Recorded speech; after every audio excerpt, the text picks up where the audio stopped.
पाहणार आहोत बीड प्रकरणासंदर्भातल्या टॉप 9 बातम्या। नैतिकतेच्या मुद्द्यावर धनंजय मुंडे राजीनामा का देत नाहीत? नाशिकमधल्या पत्रकारांचा अजित पवारांना प्रश्न, तर हा प्रश्न धनंजय मुंडेंनाच विचारा, अजितदादांचं उत्तर। कोण कोणाला भेटलं त्यावर राजकारण होत असेल तर ते योग्य नाही, लोकशाहीमध्ये संवाद व्हायला हवा। सुरेश धस यांनी भेट घेतली असली तरी संतोष देशमुख यांच्या कुटुंबियांना न्याय मिळणार अशी त्यांची भूमिका आहे।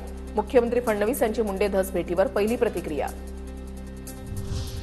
कृषी क्षेत्रामधील भ्रष्टाचारावरून सुरेश धसांचा पुन्हा धनंजय मुंडेंवर रोख। कापूस सोयाबीन तेलबियांची उत्पादकता वाढवण्यासाठी तत्कालीन कृषी मंत्र्यांनी घेतलेल्या निर्णयाची माहिती द्या, धसांचं कृषी विभाग सचिवांना पत्र।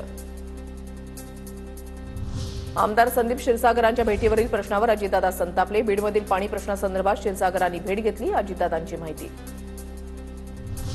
बीडमध्ये मांडवली सुरेश धस धनंजय मुंडे भेटीवर काँग्रेसचे प्रदेशाध्यक्ष हर्षवर्धन सपकाळांची टीका।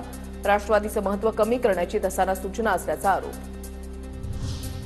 गुन्हेगारांना शिक्षा व्हावी असं धस कधीच बोलले नाहीत, राजकारण कधी उलटतील हे सांगता येत नाही। सुरेश धसांच्या विरोधात सोमनाथ सूर्यवंशींचे कुटुंबीय आक्रमक। बीडमध्ये संतोष देशमुख हत्या प्रकरणामध्ये फरार असलेल्या कृष्णा आंधळेची संपत्ती जप्त करण्याचे कोर्टाचे आदेश।